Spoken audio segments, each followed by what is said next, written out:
Mudah-mudahan setiap langkah yang diambil bisa membuahkan pahala bagi kita semua, menjadi penghapus dosa dan pengangkat derajat di hadapan Allah Subhanahu wa taala. Amin amin ya robbal alamin. Bapak, Ibu, Akang Teteh, sahabat Khalifah semua yang dirahmati oleh Allah Subhanahu wa taala, agar majelis ini menjadi lebih berkah, marilah kita ucapkan Bismillahirrahmanirrahim bersama-sama. Dan selanjutnya akan ada pembacaan ayat suci Al-Quran dan terjemahannya, yaitu Quran Surah Al-Baqarah, surat kedua, ayat 286. Dan dipersilahkan kepada Bapak, Ibu, Akang Teteh, sahabat Khalifah semuanya untuk dapat mempersiapkan mushaf Quran ataupun Quran digitalnya, sehingga kita bisa sama-sama menyimak.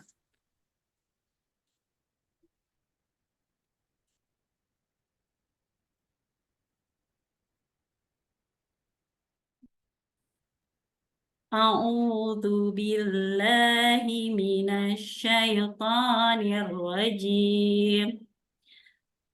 Bismillahirrahmanirrahim.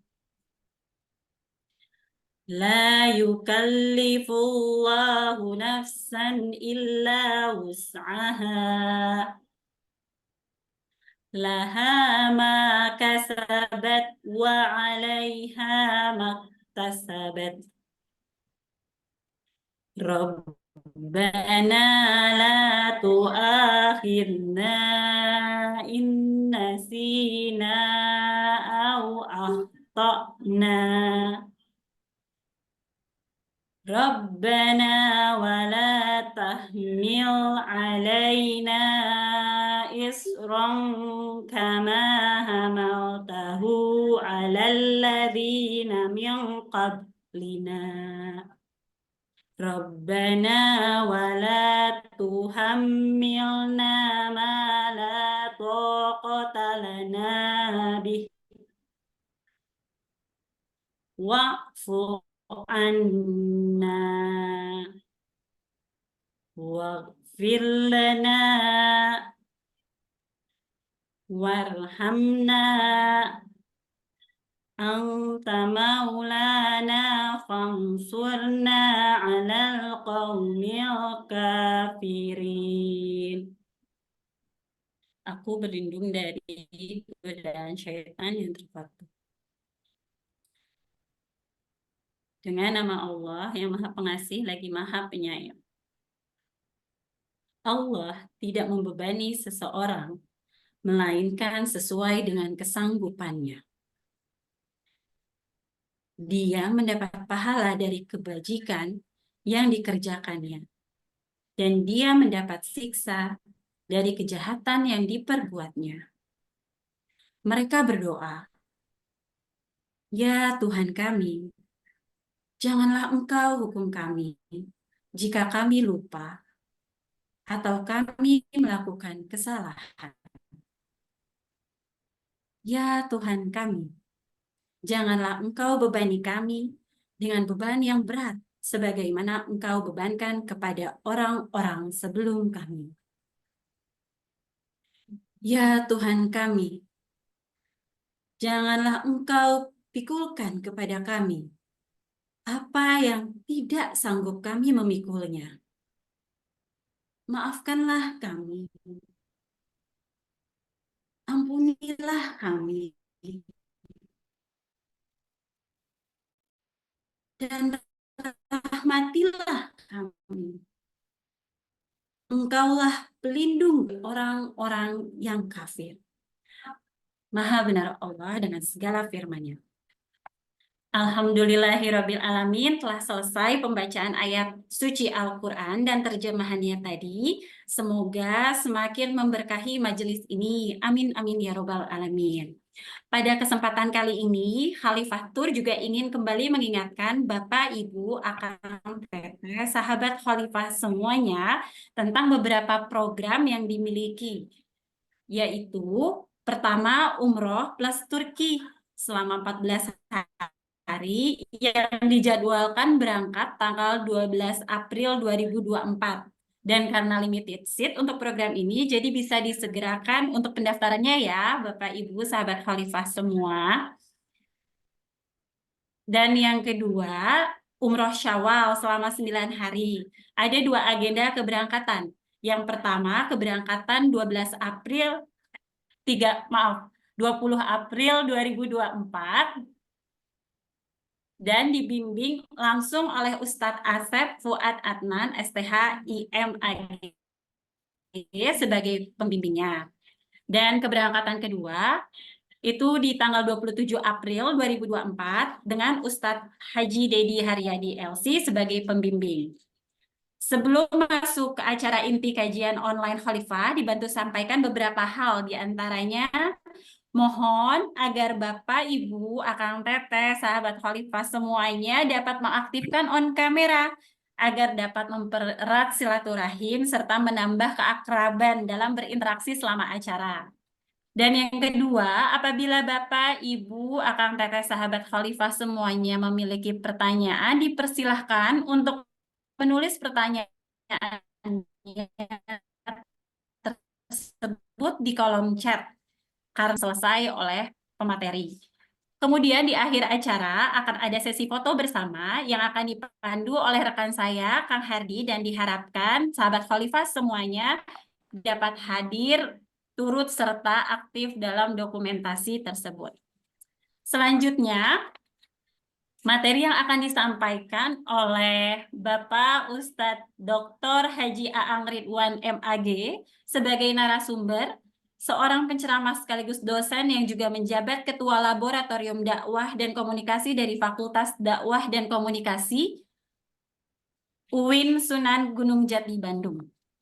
Kepada Ustadz Dr. Haji Aang Ridwan MAG dipersilahkan waktu dan tempatnya untuk menyampaikan materi kajian online Khalifah kali ini berjudul Ramadan sebagai Madrasah Terbaik. Dipersilahkan Pak Ustadz, mangga.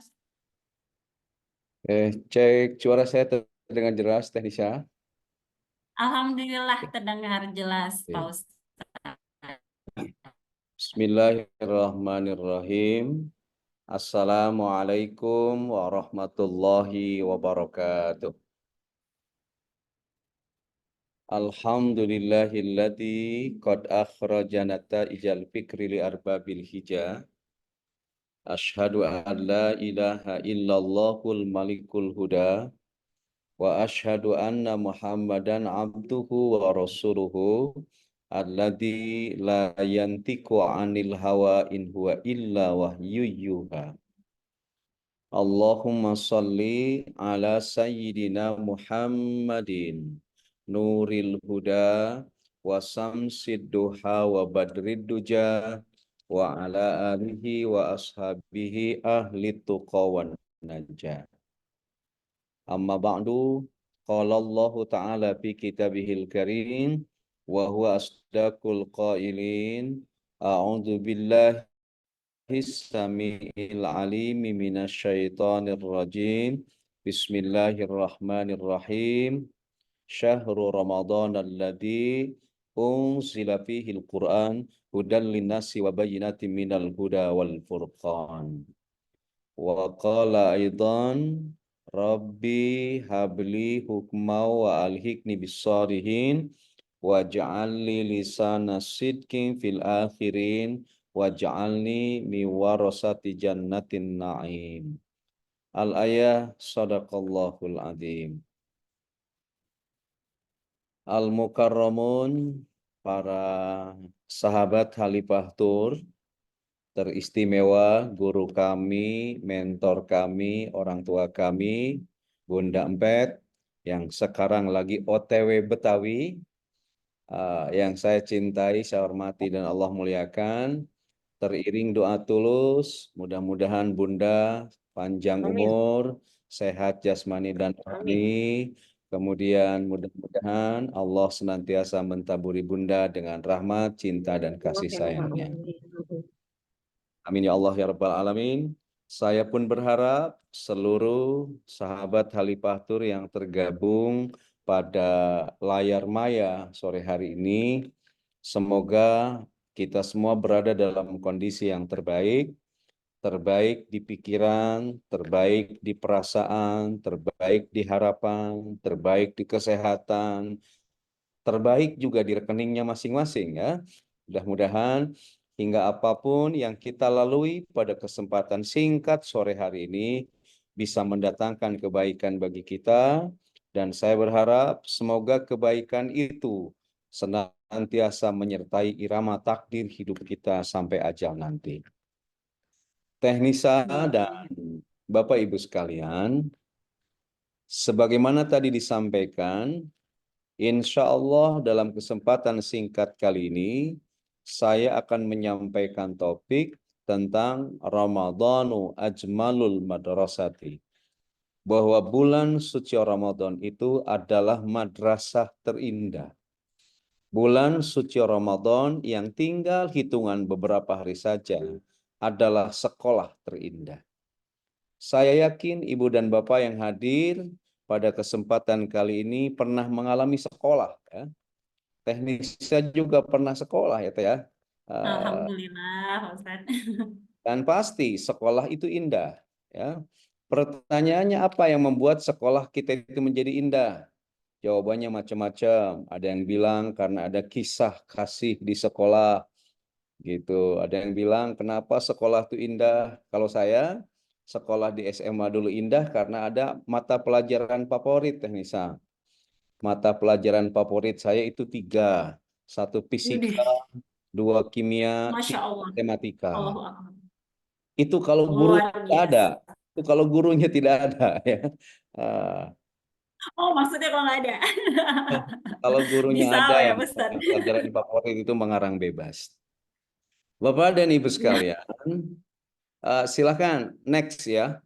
Itunya apa? PowerPoint-nya bisa pindah, Anissa.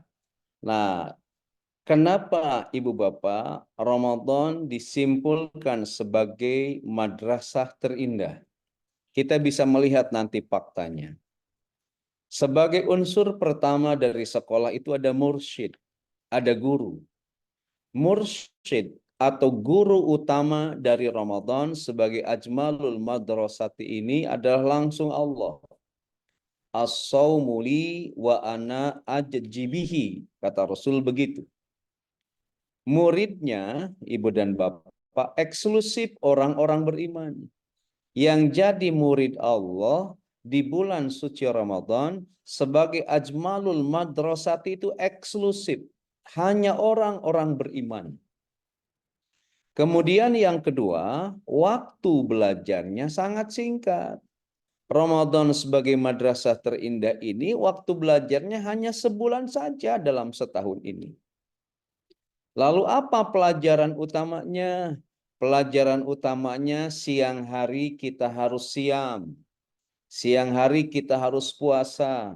Dan malam hari kita disunatkan qiyam, yakni menunaikan sholat sunat tarawih.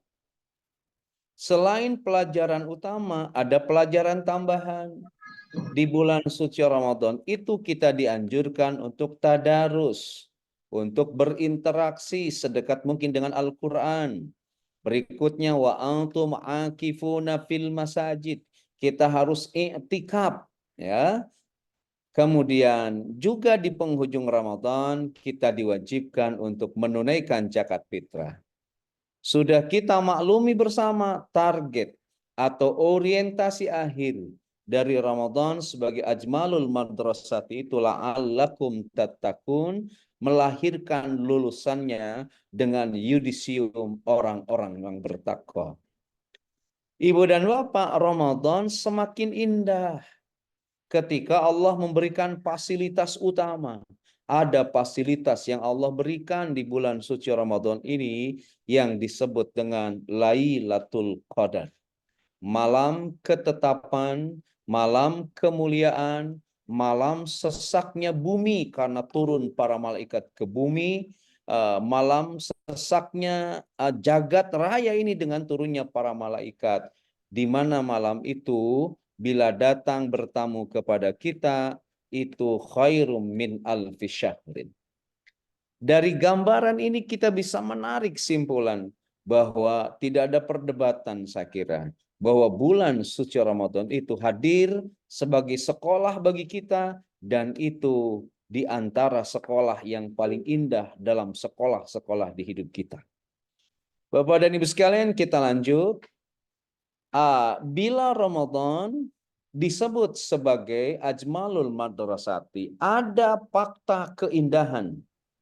Fakta keindahan pertama dari Ramadan sebagai madrasah terindah itu, bahwa orang yang diundang untuk melaksanakan ibadah puasa itu eksklusif orang beriman, dan itu adalah sebuah panggilan yang mulia. Al-Baqarah 183 ini setiap kita sudah hafal. Kata Allah, ya ayyuhalladzina amanu. Masya Allah, Allah mengundang kita, wahai orang-orang yang beriman. Ini sungguh sebuah undangan yang teramat indah. Sebuah undangan penghormatan, sebuah kemuliaan, sekaligus penuh kasih sayang. Kenapa disebutkan dalam ayat lain, Al-Ahzab 3, wa kana bil mu'minina rahima. Dan bagi orang-orang beriman, Allah akan mencintai dan memberikan segenap kasih sayangnya. Jadi kira-kira dalam hal puasa itu Allah ngundang gini, wahai orang-orang yang aku cintai, wahai orang-orang yang aku kasihi, kutiba alaikumusiyam, telah diwajibkan pada kalian semua berpuasa, kama kutiba alal ladzina min qablikum, sebagaimana telah kami wajibkan pada orang-orang sebelum kalian, la'allakum tattaqun, agar kalian menjadi orang-orang yang bertakwa. Jadi ibu dan bapak, untuk ibadah puasa kita diundang oleh Allah dengan undangan yang teramat indah, dengan disebut orang yang beriman, di mana orang yang beriman akan diberikan cinta dan kasih sayang. Lalu bila ada pertanyaan, kenapa yang diundang untuk amaliyah Ramadan ini eksklusif hanya orang-orang yang beriman? Sebab ibu dan bapak sekalian, hanya orang beriman yang akan merasakan indahnya saum Ramadan. Hanya orang beriman yang akan merasakan indahnya qiyam Ramadan. Hanya orang beriman yang akan merasakan nikmatnya tilawatil Quran di bulan suci Ramadan.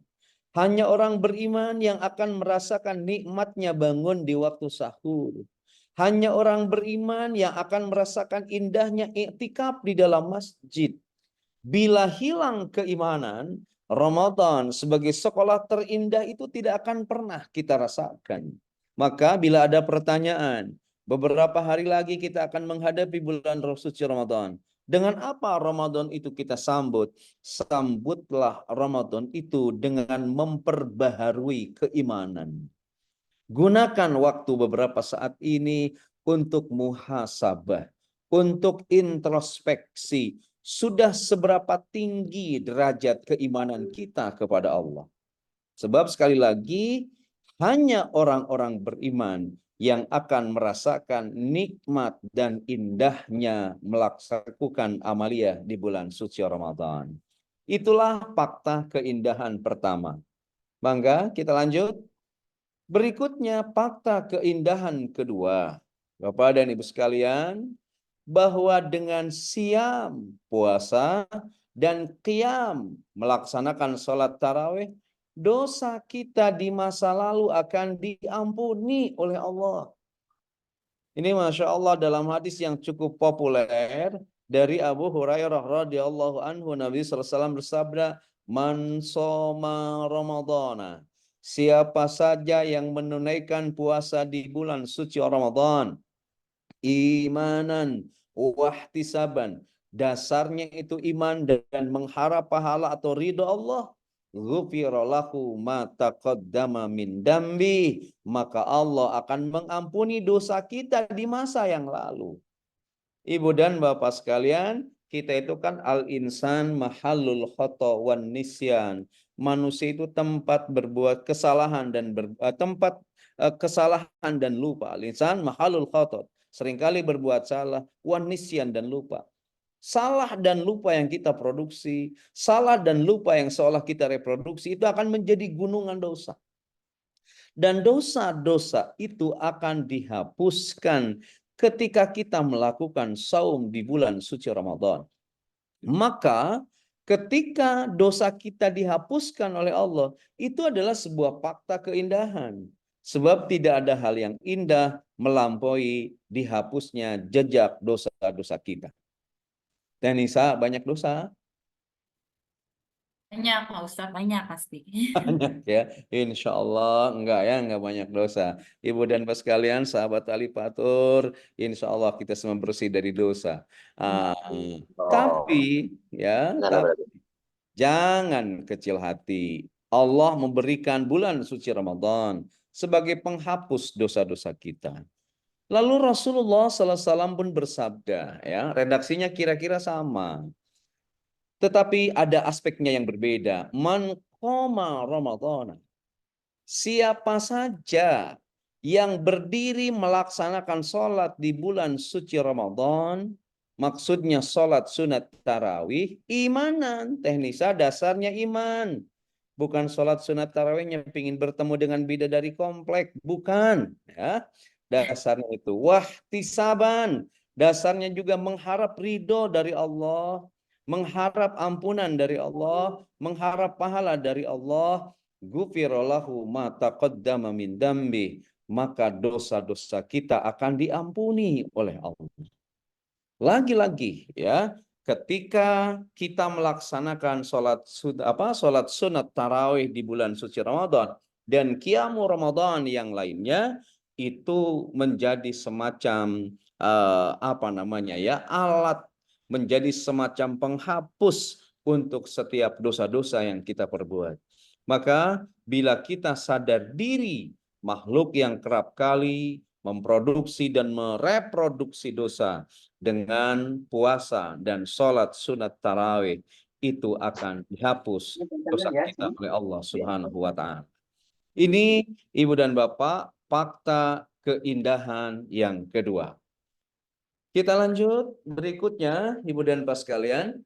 Fakta keindahan yang ketiga dari Ramadan sebagai madrasah ajmalul madrasati, atau sebagai sekolah terindah itu, bahwa orang yang berpuasa akan ditaburi kebahagiaan oleh Allah. Ibu dan Pak sekalian, kan begini, setiap kita itu dihajatkan oleh Allah menjadi orang yang bahagia. Maka kita tafakuri sejenak, setiap hari sebanyak 10 kali dalam azan, 5 kali dalam iqamah, total jenderal sebanyak 15 kali dalam sehari semalam, melalui lisan para muazzin, Allah menyeru kita dengan redaksi hayya 'alal falah. Di antara artinya, mari kita semua meraih kebahagiaan. Kita itu harus bahagia, gitu. Kesulitan hidup boleh menerpa kita, tapi jangan sampai kesulitan itu melupakan kita bahagia, gitu. Emak-emak sekarang ya, yang di perkampungan agak pinggir, harga beras mahal, nggak masalah. Harga beras mahal nggak apa-apa, tapi jangan lupa bahagia, gitu. Rumah tangga boleh, Teh Nisa, ada masalah, tapi tetap bahagia. Ya kan, konon katanya spirit rumah tangga sekarang itu macam-macam, Teh Nisa. Ada yang spirit hubungan suami istri itu seperti hari Valentine, di mana suami dan istri itu selalu kelihatan roman-roman spring bed, ya, romantis. Masya Allah, karena suami jadi bucinnya istri, istri jadi bucinnya suami. Masya Allah. Ada juga katanya Teh Nisa, spirit rumah tangga itu seperti hari raya Idul Fitri. Mahat Suami istri Ustadz. begitu harmonis ya. Sebab kalau ada salah di antara mereka, segera mereka saling memaafkan, minta maaf Masya dan Allah. memaafkan. Ya. Masya Yang Allah. ketiga, ada katanya spirit rumah tangga itu seperti hari raya Imlek. Ya, di mana istri itu meremelek karena suami seringkali kasih angpau yang memukau, ya. Senang Amin. banget Ya, Masya istrinya. Allah. Tapi yang keempat katanya Tenisa, ada yang spirit rumah tangga tuh seperti hari buruh, ya, di mana istri terlihat ripuh dan rapuh karena suami begitu mengeksploitasi dengan pekerjaan yang berat gitu, sembari menutup membungkam suaranya, ya, begitu sangat ketat. Nah, mudah-mudahan sahabat Talipah spirit rumah tangganya ya spirit rumah tangga apa ya? Hari Valentine atau Idul Fitri ya, asal jangan Satu, spirit dua, tiga, jangan 4. asal 4 ya, asal jangan 4. Nah, Ibu Bapak sekalian Asal boleh masalah kita banyak, tapi tetap harus kita bahagia. Nah, mari kita sambungkan kembali dengan ibadah puasa. Adakah kebahagiaan yang dirasakan oleh yang puasa? Ada. Dalam hadis riwayat Abu Hurairah ya, Rasulullah SAW bersabda, "Lis-shaimi." Bagi orang yang puasa itu parhatan, akan diberi dua kebahagiaan. Farhatun ilda fitrihi, bahagia pada saat berbuka, wa farhatun ilda liqa'i rabbi, dan bahagia ketika berjumpa dengan Allah Azza wa Jalla. Nah, tetapi dari hadis ini saya turunkan, ya, para ulama pun menurunkan. Sesungguhnya bukan bicara dua kebahagiaan dari hadis ini, tetapi ada tiga kebahagiaan. Jadi ketika Nisa puasa, ketika seluruh sahabat Khalifah puasa, itu akan mendapatkan kebahagiaan. Kapan? Ildal iftarih. Setiap kali kita berbuka. Pertanyaannya, apakah kebahagiaan pada saat kita berbuka itu terkait dengan yang tadinya kita tidak boleh makan menjadi boleh? Bisa jadi ya, itu bahagianya anak kecil. Ya. Jadi Nisa kita merasakan pada saat berbuka itu kan senang banget. Ya. Senang banget setelah kita lama ngabuburit ya, buru-buru pingin merit. Kita senang banget pada saat berbuka itu. Kalau Dengan berbuka itu iklan dengan sirup apa? kayaknya Pak Ustadz ya. Iya, Tanisa, sunat berbuka itu dengan apa? Dengan yang manis ya. Dengan yang manis. Tapi wajibnya dengan bala-bala ya. Betul. Bisa Dengan Pak Ustadz dengan yang Tapi manis berbuka tapi itu bawa cermin. Bapak, Jadi sambil bercermin. betul. Berbuka itu bukan dengan yang manis Bapak-bapak, tapi dengan yang setia. Sebab yang manis mah belum tentu setia ya. Asik. Berbuka itu bukan dengan yang manis, tetapi dengan istri. Sebab yang manis mah bukan istri kita. Ya.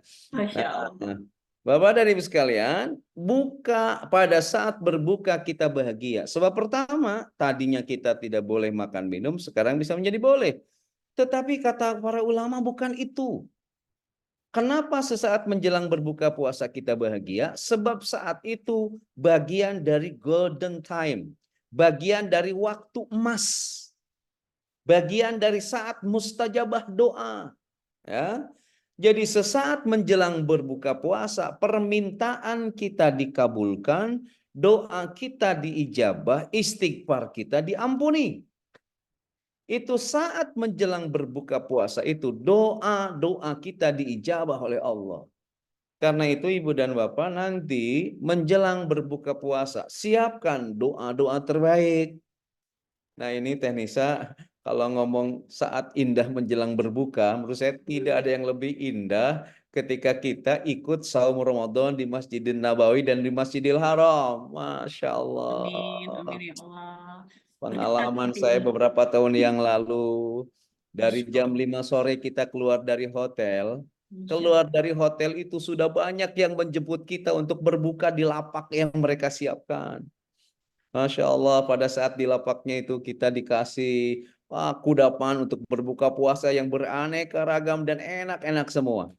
Tetapi yang paling indah itu adalah pemandangan bahwa sesaat menjelang berbuka seluruh jamaah di Haramain itu hening. Begitu banyak tapi hening. Mereka memanjatkan doa-doa terbaiknya. Saya tidak jarang melihat mereka itu air matanya menetes. Pengharapannya begitu tinggi saat menjelang puasa, berbuka puasa itu. Maka ketika didengar kumandangkan, sebelum dikumandangkan adzan itu mereka, wah doanya itu terlihat mereka itu sangat khusyuk ya. Nah, jadi bahagia itu bukan pada saat kita berbuka karena makan, tetapi bahagianya karena saat itu adalah golden time. Jadi setiap doa-doa kita, setiap permintaan kita akan dikabulkan oleh Allah Subhanahu wa taala. Pokoknya nanti pada seluruh sahabat Khalifah yang belum pernah umrah bulan Ramadan segeralah ya. Segera nanti ikut umrah bulan Ramadan. Amin. Keindahannya itu tidak terbayar, Teh Nisa. Amin. Dan kalau yang sekarang ada 38 nih jamaah yang bergabung, tahun depan lah nanti kita umrah Ramadan dan pembimbingnya sama saya gitu ya, Teh Nisa. Jangan sama Amin. yang Insya lain. Allah. Insya Allah. Ya Allah. Mudah-mudahan banyak rezekinya. Ini ngerasain indah sesaat menjelang berbuka di sana. Oke, itu yang pertama. Yang kedua, kebahagiaan yang akan Allah berikan pada orang yang puasa itu adalah Idul Fitrihi. Manakala puasa kita sampai di hari raya Idul Fitri. Kenapa itu disebut bahagia? Sebab di hari itu kita Idul Fitri. Kembali kepada fitri. Bukan kembali pada susi. Bukan kembali pada weni. Tapi kembali kepada fitri. Fitri itu konon Tenisa, kata para ulama ada dua makna. Satu al-fatir dan kedua fitrah. Al-fatir itu artinya Allah. Jadi Idul Fitri itu kita kembali kepada Allah. Bahwa ibadah puasa selama sebulan penuh itu mengkondisikan kita untuk kembali kepada Allah. Ingatlah bahwa kita ini asal dari Allah, sedang hidup di bumi milik Allah, menikmati fasilitas dan dari Allah, maka kita harus kembali kepada Allah. Itu orang yang pemenang tuh yang gitu, dari Allah kembali kepada Allah. Tetapi tidak sedikit orang yang asal dari Allah, diberi fasilitas hidup oleh Allah, tapi dia tidak kembali kepada Allah. Maka Idul Fitri itu adalah momentum yang bahagia. Kenapa? Sebab setiap kita kembali pada asalnya, kembali kepada Allah. Yang kedua, fitri itu ada yang mengatakan fitrah. Jadi Idul Fitri itu kembali kepada fitrah. Fitrah itu apa artinya? Asal dan awal penciptaan. Jadi Idul Fitri kita kembali pada asal dan awal penciptaan. Kenapa kita bahagia ketika kembali pada asal dan awal penciptaan? Sebab kan di asal dan di awal penciptaan kita itu bersih, tidak ada dosa.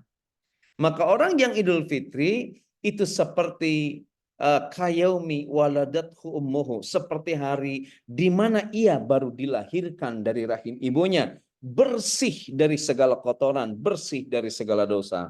Maka bagi orang puasa itu dia akan ditaburi kebahagiaan, terutama pada saat Idul Fitri, sebab dia kembali kepada Allah dan kembali pada asal dan awal penciptaannya yang suci, bersih, bening dari dosa dan noda, seperti seorang bayi yang baru lahir dari rahim ibunya.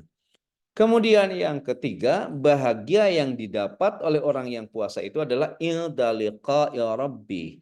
Manakala kita diberi kehormatan untuk bertemu yaqadatan, bertemu secara langsung, wajhan biwajhin, ya, antara kita dengan Allah. Ya, nanti di akhirat orang yang puasa akan bertemu dengan Allah. Di dunia ini makna bertemu dengan Allah bahwa Allah akan berikan rahmatnya pada orang-orang yang puasa.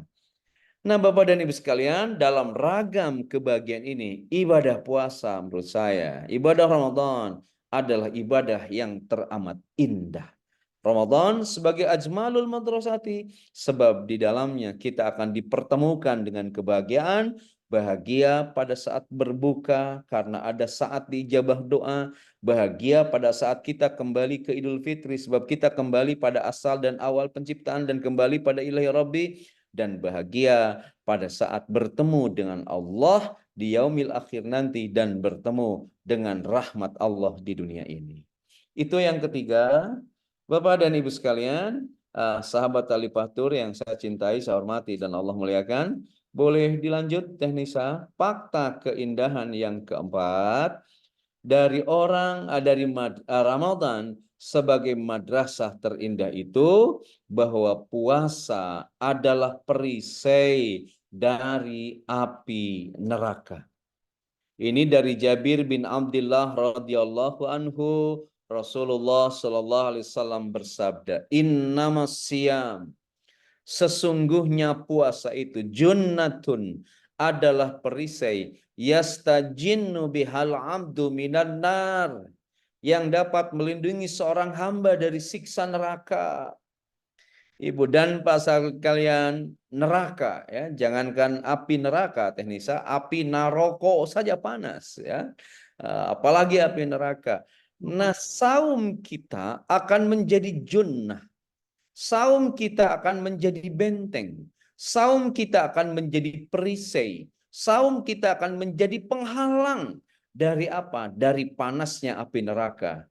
Maka tidak ada keindahan melampaui kita mendapatkan perlindungan, kita mendapatkan penjagaan, kita mendapatkan benteng dari api neraka. Bahkan dalam hadis lain, hadis riwayat Imam Bukhari nomor 2840 ya, dari Abu Sa'id radhiyallahu anhu, Rasulullah sallallahu alaihi wasallam bersabda, "Man shoma yauman." Siapa saja yang puasa satu hari fisabilillah di jalan Allah, ya maksudnya puasa Ramadan, ini puasa di jalan Allah. Ba'adallahu wajhahu 'anil nar sab'ina kharifan. Maka Allah akan menjauhkan wajahnya dari neraka sejauh perjalanan 70 tahun. Sehari saja kita puasa, kita dijauhkan dari panasnya api neraka sepanjang 70 tahun perjalanan.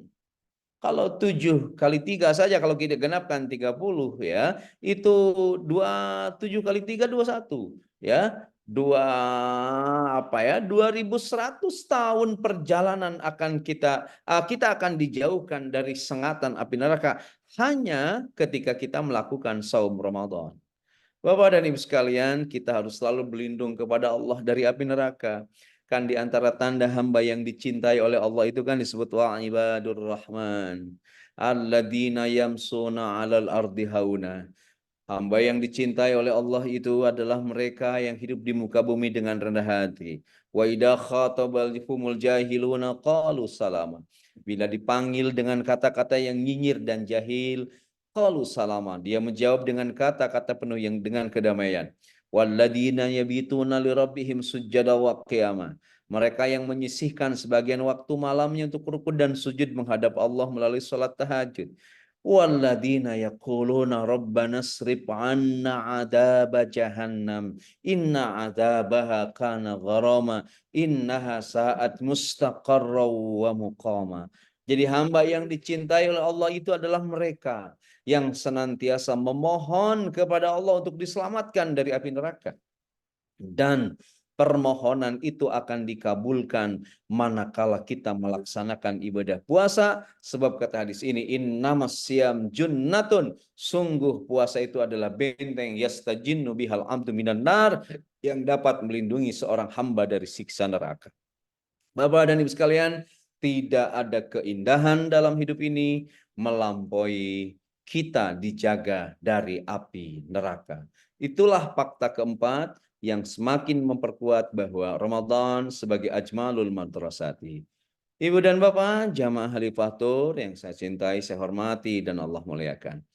Fakta keindahan yang kelima dari Ramadan sebagai ajmalul madrasati, bahwa puasa itu akan menjadi syafaat atau menjadi penolong kita di hari kiamat. Kita tahu kan hari kiamat itu hari di mana tidak ada yang bisa memberikan pertolongan kepada kita. Nah, dari Abdullah bin Amr radhiyallahu anhu, Rasulullah sallallahu alaihi wasallam bersabda, "Asyam," kata Allah, puasa, wal Quran, dan Al-Quran, yasfa'ani lil 'amdi yaumal qiyamah, itu akan memberikan syafaat dan pertolongan kepada seorang hamba pada hari kiamat. Yaqulus siyam, puasa itu berkata kepada Allah, ya, ay Rabbi, wahai Tuhanku, mana'tuhu ta'am wassahawati bin nahar. Aku telah menahan orang ini dari makan dan nafsu syahwat karena mereka melaksanakan ibadah puasa.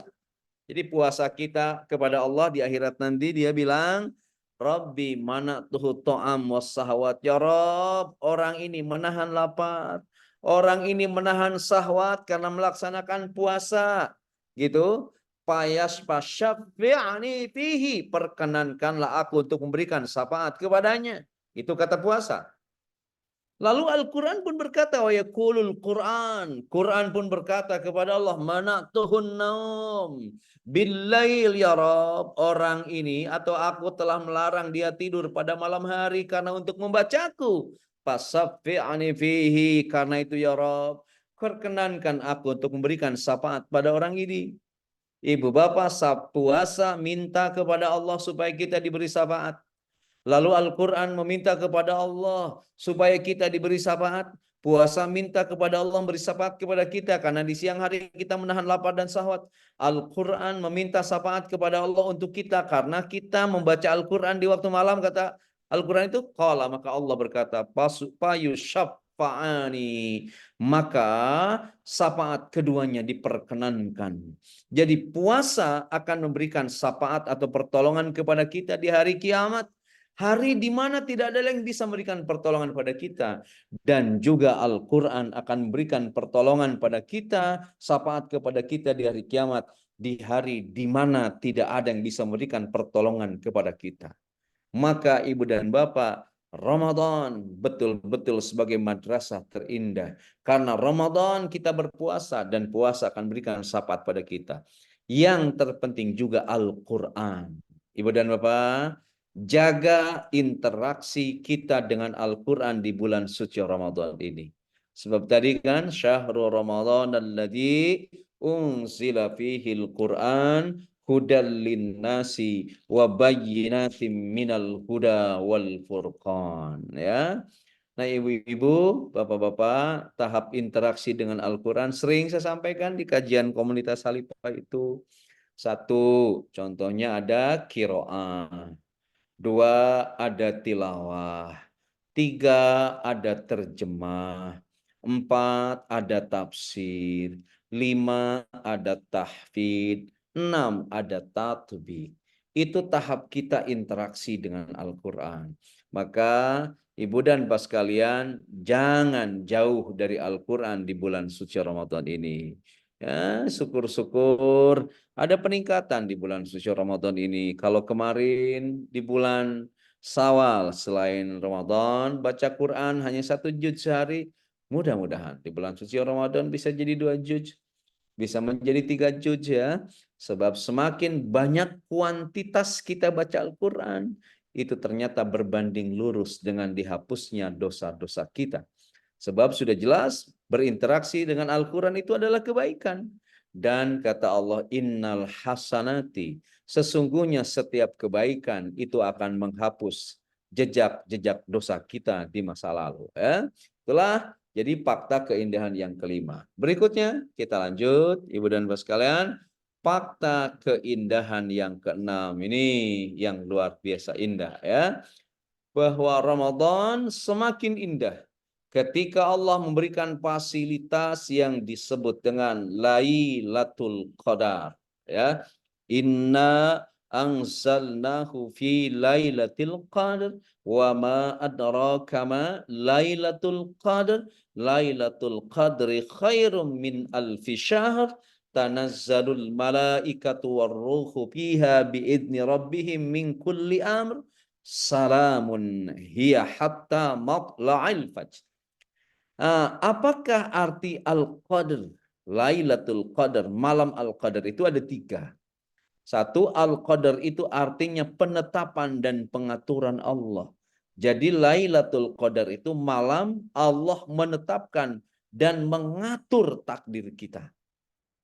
Yang kedua, Lailatul Qadar itu disebut sebagai malam kemuliaan. Jadi kata Al-Qadar itu kemuliaan. Kenapa? Sebab di malam itu diturunkannya Al-Quran. Ya. Kemudian ibu dan bapak sekalian, yang ketiga, ya, Al-Qadar itu berarti malam yang sempit. Kenapa disebut sempit? Sebab dunia itu penuh dengan turunnya malaikat. Jadi Lailatul Qadar itu malam di mana dunia itu begitu sempit, begitu sesak. Kenapa? Karena turunnya para malaikat ke bumi. Nah, bobot dari Al-Qadar itu adalah lebih baik daripada 1000 bulan. Nah, berdasarkan petunjuk Quran surah Al-Qadar tadi, ibu dan bapak sekalian, ada 3 kata kunci terkait dengan Lailatul Qadar. Bila terbersit pertanyaan, apa yang harus kita dapatkan agar kita dijemput oleh Lailatul Qadar, agar kita dikunjungi oleh Lailatul Qadar, ada 3 kata kunci. Kata kunci pertama al-lail, yakni malam. Kata kunci yang kedua al-malaikah, yakni malaikat.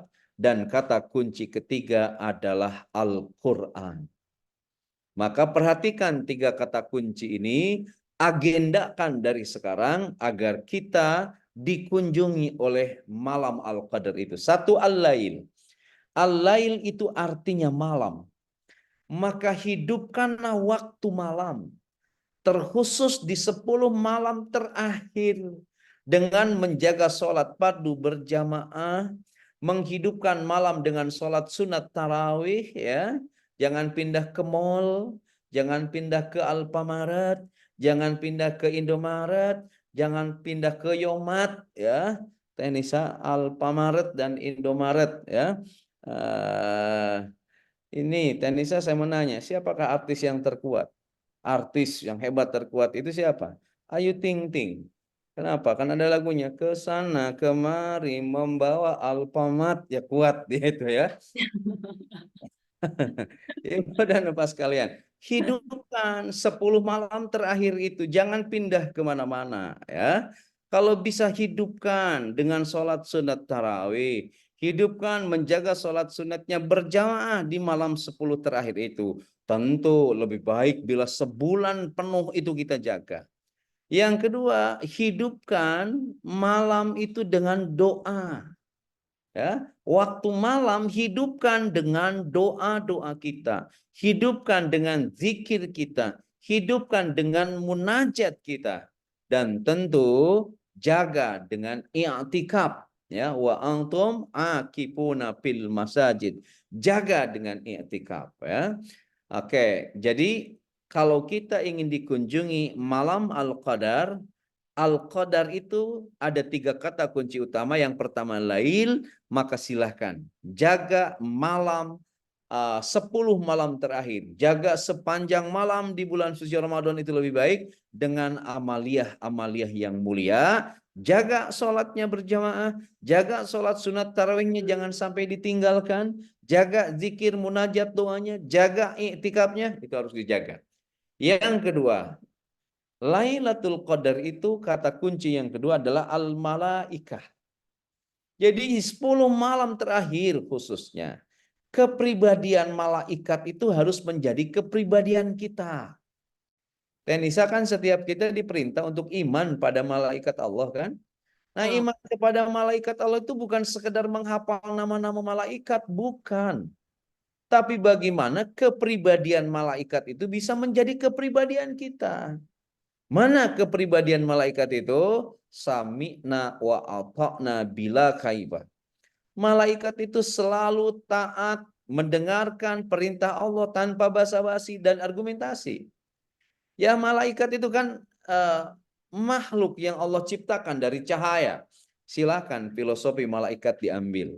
Malaikat itu diciptakan dari cahaya. Maka kalau ingin mendapatkan Lailatul Qadar, jadilah orang hidup seperti cahaya, menerangi orang yang gelap, gitu ya. Jadilah seperti malaikat yang tunduk tanpa syarat kepada Allah, tunduk kepada Allah. Gitu. Kemudian malaikat itu memiliki misi. Misinya apa? Salam, menebar kedamaian.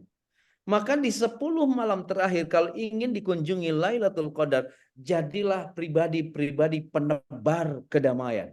Ya, tutulung kanu butuh, tatalang kanu susah, ya. Mere cukang kanu mentas, mere ite kanu lumpuh misalnya, ya. Ngasih sesuatu pada orang yang membutuhkan. Salam, ya. Salam itu ada 2, ada salam melalui ucapan dan salam melalui tindakan.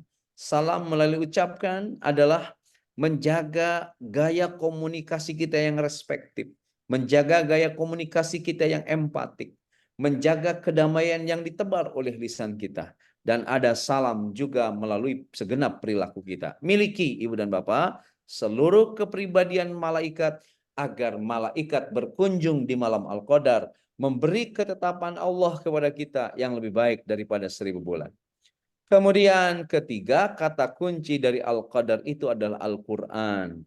Artinya di 10 malam terakhir, titik interaksi kita dengan Al-Quran itu harus tinggi. Ya.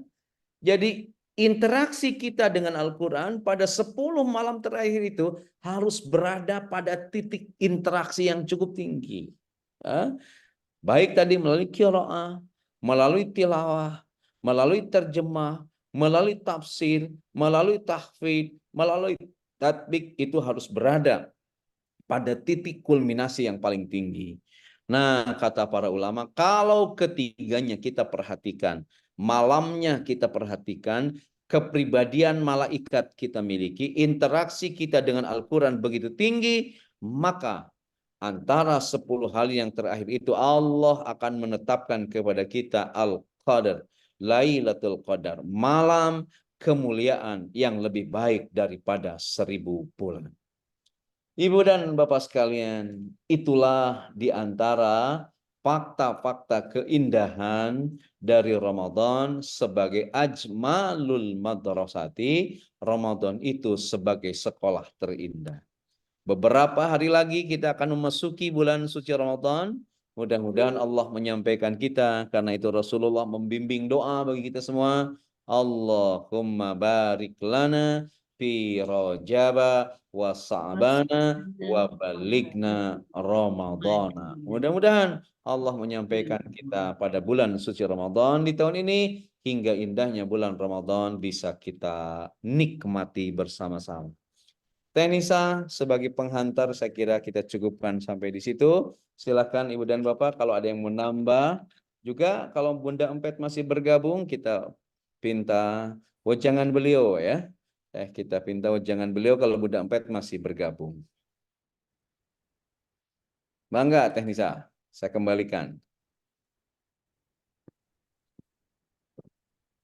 Alhamdulillahirrahmanirrahim. Dengan tempengan oleh Bapak Ustadz Dr. Haja Ridwan MAG. 2 menit Semoga aja dengan Bunda. materi Ramadan Nambah. sebagai madrasah terpilih tadi dapat sedikit menambah semangat kita dalam memaksimalkan ikhtiar tawakal ibadah amal salehnya karena Allah Subhanahu wa taala. Kepada Bunda Empet, mangga Bunda Empet masih ada di sini. Masuk, ya. Alhamdulillah.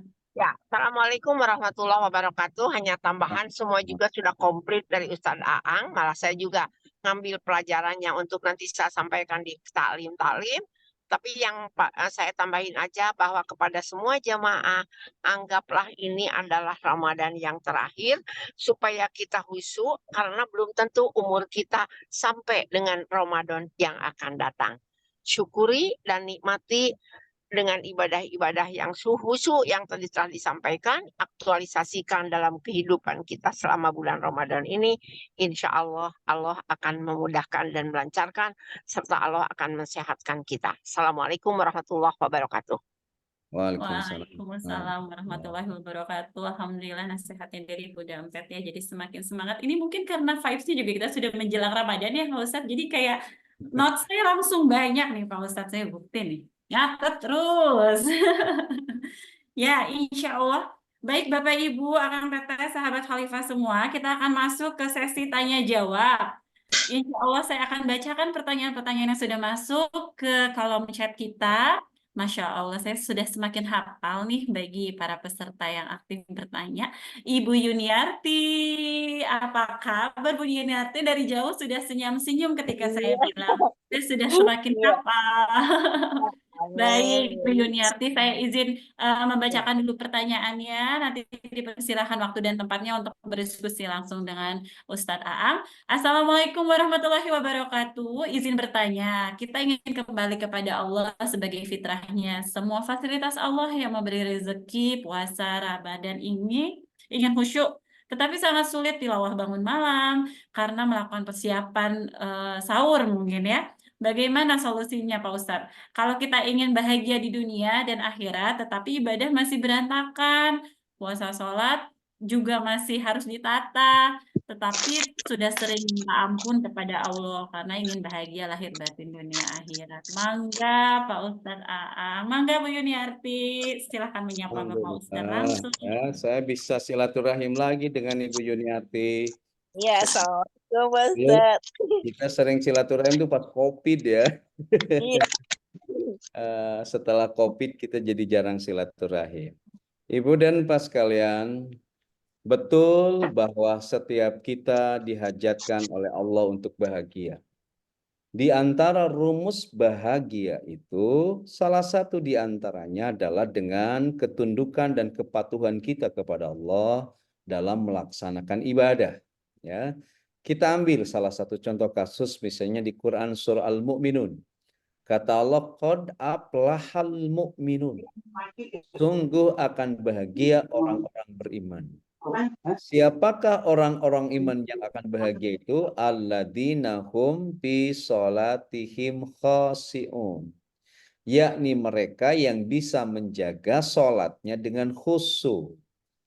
Ayat ini bisa menjadi petunjuk bagi kita semua saat kita mendamba bahagia, saat kita bercita-cita bahagia, lalu tangga untuk menuju kebahagiaan itu adalah ibadah kepada Allah. Dalam petunjuk ayat tadi, tentu ibadah bukan sekedar ibadah, tapi harus berkualitas. Jadi Ibu, dalam hal ibadah itu ada 3 yang harus kita perhatikan. Pertama, kuantitasnya. Yang kedua, kualitasnya. Yang ketiga, kontinuitasnya. Yang harus kita jaga dari ibadah itu satu, kuantitas. Secara kuantitas, ibadah itu ada yang fardu dan ada yang sunnah. Ya. Jadi kalau kita ingin bahagia, jemput bahagia itu dengan ibadah. Lalu jagalah ibadah itu kuantitasnya. Yang pertama, jagalah yang fardu dan jaga pula yang sunnah. Nah, jadi kuantitas ibadah itu bisa menjadi tangga kita untuk meraih cita-cita bahagia. Ternyata bukan hanya kuantitas yang harus kita jaga dari ibadah itu adalah kualitasnya. Ya. Bagaimana sholat kita itu misalnya bukan sekedar hanya membubarkan kewajiban, tapi harus berkualitas. Mana indikasi sholat yang berkualitas itu? Satu, sholat yang dilakukan di awal waktu. Dua, sholat yang kita tunaikan secara berjamaah. Yang ketiga, sholat yang dilakukan secara khusyuk misalnya. Nah, maka bila kita bisa menjaga kualitas ibadah, contoh kasus sholat, ya aflahal mu'minun, kita akan menjadi mukmin yang bahagia. Dan satu lagi yang harus kita jaga itu adalah kontinuitasnya. Ibadah itu harus kontinu. Ibadah itu harus istiqomah. Yang Rasul cintai, yang Allah cintai dari ibadah kita, salah satu diantaranya adalah istiqomahnya. Ya, jadi kembali, bila kita mendamba hidup ini ingin bahagia, dan bila kita ingin melakukan pengingat Allah dalam setiap hari kita harus bahagia, maka jemputlah bahagia itu dengan menjaga kuantitas, kualitas, dan kontinuitas ibadah. Lalu ada pertanyaan, bagaimana kalau ibadahnya masih bolong-bolong, ibadahnya masih belum bisa berkualitas, dan lain sebagainya? Ibu, itu jangan kecil hati. Lakukanlah ibadah-ibadah itu sekemampuan kita. Di awal kajian kita, Teknisa tadi membacakan firman Allah, la yukallifullahu nafsan illa wus'aha. Allah tidak membebani kita dengan sesuatu, melainkan sesuai dengan kemampuan kita. Jadi tunaikanlah ibadah sesuai dengan kemampuan kita. Ketika kita berada pada fokus itu, ibadah kita jaga sesuai dengan kemampuan kita. Saya yakin nanti alon-alon lama-lama nyetadion, ya. Sedikit-sedikit lama-lama bisa menjadi bukit. Lama-kelamaan ibadah kita insya Allah akan terjaga dan berkualitas.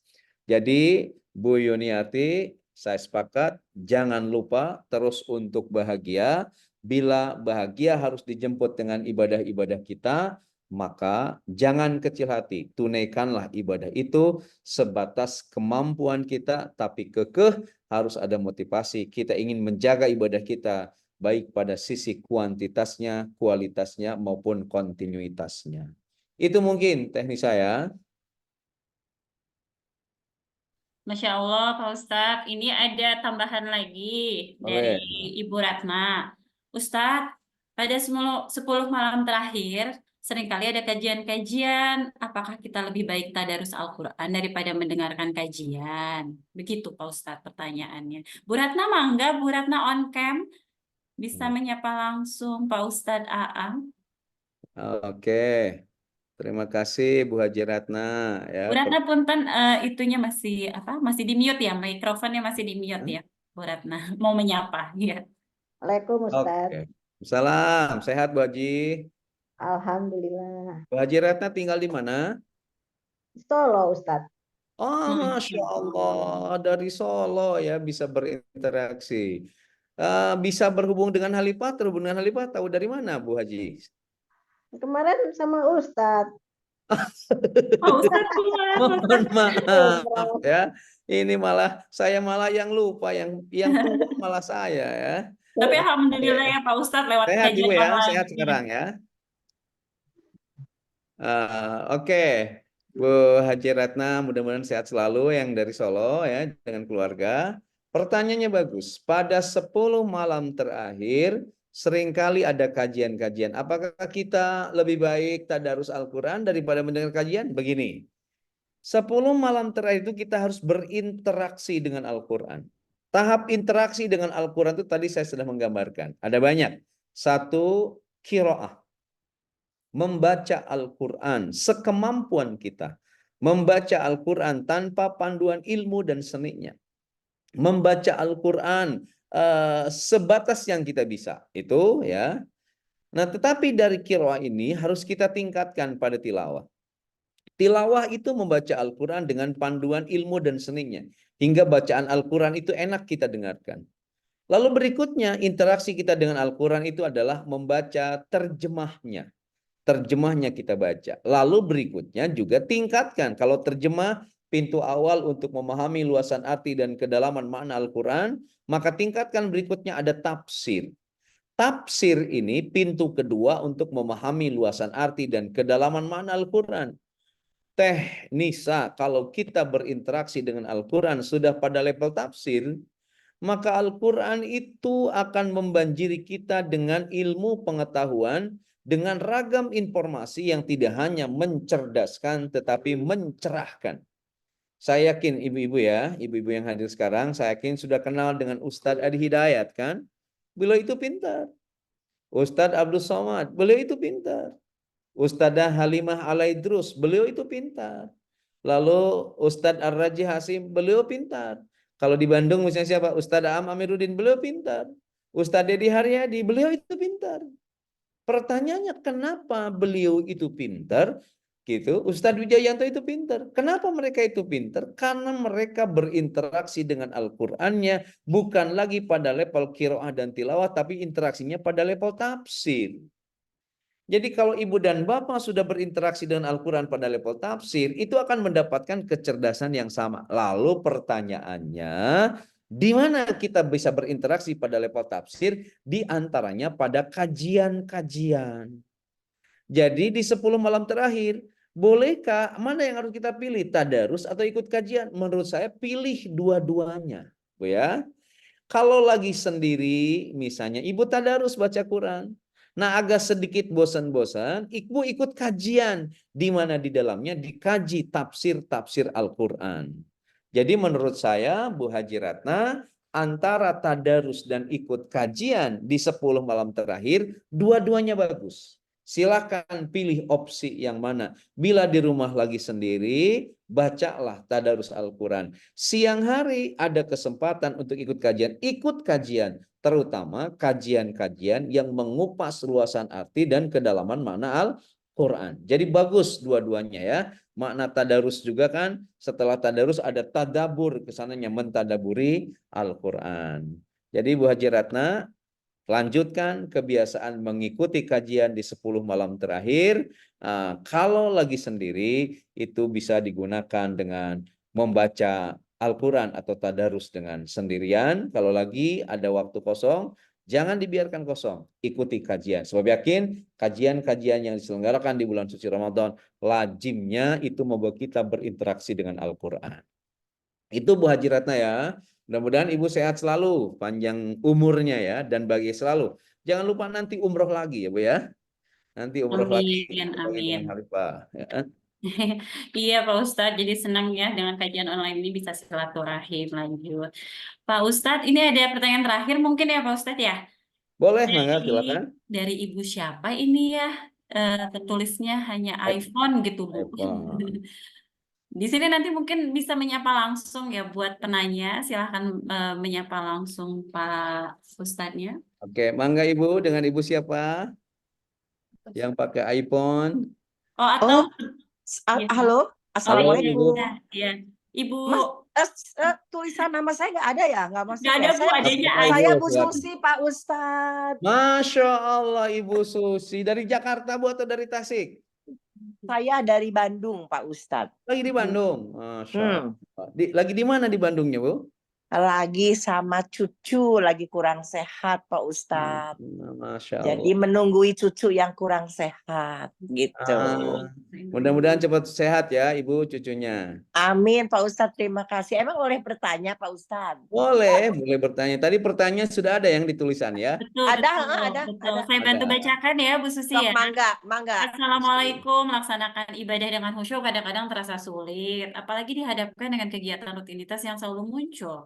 Jadi pertanyaannya bagaimana caranya agar ibadah itu senantiasa khusyuk gitu, Pak Ustadz? Oke, pertanyaannya bagus ini. Pertanyaan para guru besar ini saya serasa sedang terbuka ini pertanyaan dari guru besar ya, Bu Haji Susi. Oke, kita diperintah ibadah itu untuk khusyuk. Tapi memang sulit karena kita berhadapan dengan rutinitas. Oke, Ibu begini. Khusyuk itu jangan dianggap sebagai beban. Khusyuk itu harus dianggap sebagai kebutuhan. Ya, pahami ibadah itu untuk mengkoneksikan segenap potensi diri kita dengan Allah. Ya, kenapa? Sebab Ibu tidak mungkin kita bisa menghadapi hidup ini dengan sendirian. Punten, sehebat apapun kita, kehebatan kita itu terbatas, apalagi kalau tidak hebat. Sepintar apapun kita, kepintaran kita itu terbatas, apalagi kalau kita tidak pintar. Sejago apapun kita, kejagoan kita terbatas, apalagi kalau tidak jago. Maka untuk menghadapi hidup ini, kita butuh melibatkan Allah. Dan proses melibatkan diri kita dengan Allah, itu adalah melalui kehusuan kita dalam ibadah. Jadi khusyuk anggaplah sebagai sebuah kebutuhan kita. Saya yakin sesulit apapun kalau kita itu dianggapnya kebutuhan akan kita kejar. Coba ya, sekarang kan beras itu mahal ya. Tapi semahal apapun dikejar oleh saya karena butuh, saya ingin makan. Ya logikanya seperti itu. Jadi kalau khusyuk dianggap sebagai sebuah kebutuhan kita dalam ibadah, maka tidak ada kekuatan apapun yang bisa menghalangi kita untuk khusyuk. Itu. Yang kedua, memang untuk khusyuk itu butuh latihan-latihan. Ya, jangan menyerah dulu karena ada rutinitas. Butuh latihan-latihan. Saya ambil contoh salah satu saja. Sholat. Kan sholat kita harus khusyuk. Bagaimana cara kita sholat khusyuk itu? Ada rumus sederhana. Pertama, bebaskan sholat kita dari gangguan internal. Kedua, bebaskan dari gangguan eksternal. Apa gangguan internal tuh? Gangguan yang datang dari dalam diri kita. Jadi ibu dan bapak, yang merusak kehusuan sholat kita bukan hanya orang lain, tapi diri kita sendiri. Mana contohnya? Ibu sholat bari nahan lapar. Jadi kalau lapar teramat sangat, makan dulu, jangan sholat dulu. Jadi lebih baik lagi makan ingat sholat daripada lagi sholat gagal fokus karena hoyong semur jengkol. Ya, gitu. Jadi gangguan internal pertama, sholat bari nahan lapar. Jangan. Yang kedua, punten, gangguan internal yang merusak kualitas dan kehusuan sholat kita adalah sholat bari nahan pipis. Ibu mau taraweh, tiba-tiba datang HIP, hasrat ingin pipis. Lalu pipisnya itu ditahan. Kira-kira tarawehnya khusyuk atau tidak? Nggak bakalan. Apa yang terjadi? Guyat-guyat, gutak-gitek. Ya. Dua. Yang ketiga, gangguan internal itu contoh. Ibu sholat bari nahan hitut. Hoyong hitut bade taraweh, hoyong hitutna ditahan. Teras ngiring taraweh. Kira-kira apa yang terjadi dengan tarawehnya? Khusyuk nggak bakalan khusyuk. Maka kalau sholat ingin khusyuk, bebaskan dari gangguan internal, gangguan dari dalam diri. Yang kedua, kalau sholat ingin khusyuk, bebaskan dari gangguan eksternal. Apa gangguan eksternal itu? Gangguan yang datang dari luar diri kita. Mana contohnya? Kita sholat menghadap kalender, Teh Nisa. Sok, kalau ke teknis sholat di kantor menghadap kalender. Allahu Akbar. Baca Hari Fatihah. libur nasional Baca gitu ya Pak surat. Ustadz ya. Tiba-tiba pas mau baca surat, sudut pandang mata Teh Nisa, lihat angka di kalender. Cek Teh Nisa Gusti, tos tanggal 20 deui. Itu bukan sholat, tapi nyusun program. Maka kalau ingin husu sholat kita, bebaskan dari dua gangguan tadi, internal dan eksternal, dari dalam diri dan luar diri kita. Tadi lagi satu sama Bunda Empet. Kalau sholat ingin husu, hadirkan pada diri kita, anggap seolah-olah sholat kita hari ini sebagai sholat yang terakhir. Ka'anna kata mutugoda, seolah-olah kita akan mati pada esok pagi. Ibu bapak, kenapa sholat kita nggak kunjung husu? Karena kita sombong. Apa yang kita sombongkan? Sombong kalau umur kita masih panjang. Padahal catat, setiap kematian itu tengah menjemput kita. Dan kematian itu kadang unpredictable, kan, tidak bisa diprediksi. Maka kalau kita ingin khusyuk dalam melakukan apapun, sebut saja sekarang, ingin kita khusyuk sholat maghrib ini, tadi bebaskan dari gangguan internal, gangguan eksternal, dan hadirkan dalam diri kita seolah-olah ini sholat yang terakhir dalam hidup kita. Pun demikian menghadapi Ramadan. Anggap Ramadan ini Ramadan terakhir dalam hidup kita. Sebab belum tentu tahun depan Allah memberikan usia kepada kita. Jantan Bu Haji Susi, husu itu susah, tetapi insya Allah tidak sesulit memindahkan rembulan ke pangkuan tangan, meski juga tidaklah semudah membalikan telapak tangan. Dibutuhkan segenap latihan-latihan. Mereka yang terlatih, insya Allah mereka Ya. akan memiliki kehusuan dalam hidupnya. Gitu Bu Haji Susi. Mudah-mudahan sehat selalu. Ya, nuhun. Salam baktos Terima Bu Haji kasih Pak Budi. Ustadz. Sami-sami. Iya Pak Ustadz, insya Allah. Ya, Pak Ustadz. Terima kasih Pak Ustadz. Sami-sami. Badai angkat kata asik mual. Kenapa Pak Ustadz? Bu Haji Susi badai angkat kata asik. Kamari udah saat Wine umroh sama Pak Ustadz, saya yang di Tasik. Kita asiknya. Mana teh badai kata asik deh, badai nitip baso laksana. Oh iya, beres. Beres. Pak Ustadz, Iya, Teh Nisa. punten ini ada sepertos nama kan biasa ya Pak Ustadz ya, semakin giroh semakin sore malah semakin bertambah gitu pertanyaan. Ini Boleh. titip satu lagi Pak Ustadz, Boleh, izin. Mangga. Assalamualaikum, punten iya teh, Ayah pertanyaan dari Kang Agus Tasik. Jadi ini adalah rekan kami di Khalifah Tour di Ya. cabang Tasikmalaya. Mungkin buat ibu, bapak, sahabat Khalifah nanti bisa berkunjung juga di Jalan Sutisna Senjaya nomor 109 Kota Tasikmalaya ya untuk cabang Khalifah Tour. Nah, keterangan di bulan Ramadan saya tante kan di kalian Pak Ustadz. Tapi kan masih banyak yang tidak taat, mohon maaf. Oke. Begini, qad ja'akum Ramadan syahrul Ramadan. Qad ja'akum Ramadan syahrun mubarakun, begitu. Qad ja'akum syahrul Ramadan syahrun mubarakun. Kata Rasul, telah datang bulan suci Ramadan, bulan yang penuh dengan keberkahan.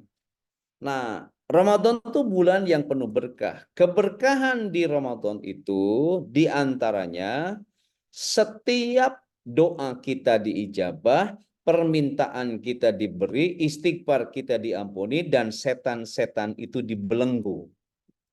Nah, makna setan dibelenggu ini bukan berarti setan itu diborgol, bukan.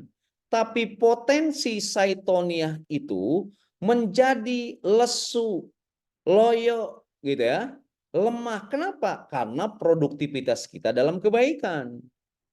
Kalau Teh Nisa produktif terus baca Quran, kalau kita semua produktif dalam kebaikan, kalau kita misalnya produktif dalam amal soleh, apalagi kita memiliki keikhlasan, itu setan tidak punya kekuatan sama sekali untuk menyentuh kita. Jadi mana setan dibelenggu itu bukan diborgol. Mana setan dibelenggu itu bukan diikat, tapi potensi saitoniahnya itu tidak punya kekuatan sama sekali. Kenapa tidak punya kekuatan? Karena kitanya fokus dalam kebaikan. Kitanya fokus dalam menghimpun amal soleh. Kita fokus saum siang hari. Kita fokus qiyam di malam hari. Kita fokus tilawatil Quran. Maka potensi saitoniah dalam diri kita itu lesu, darah, loyo, tidak punya kekuatan sama sekali. Tetapi bagi mereka yang di bulan suci Ramadan ini tidak fokus pada keberkahan Ramadan, tidak puasa, Mereka itu tidak malamnya sholat taraweh, tidak berinteraksi dengan Al-Quran. Malah dia menjadi potensi syaitonia. Tidak diborgol setan bagi mereka, tidak dibelenggu setan bagi mereka. Jadi filosofi atau maksud setan dibelenggu itu bukan karena setan yang dipenjara, bukan setan yang diborgol, tapi setan yang tidak punya kekuatan menyentuh orang-orang puasa karena mereka fokus dalam kebaikan dan fokus dalam keikhlasan. Kan begini, suatu saat setan itu pernah sesumbar.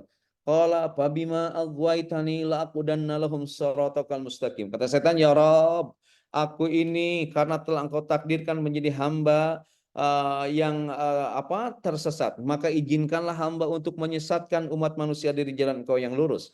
Maka wa ikhwanuhum yamuddunakum fil ghayyi summa la yuksirun. Saudara-saudara setan dari kalangan jin dan manusia, mereka membahu-membahu tanpa mengenal lelah untuk menyesatkan kita.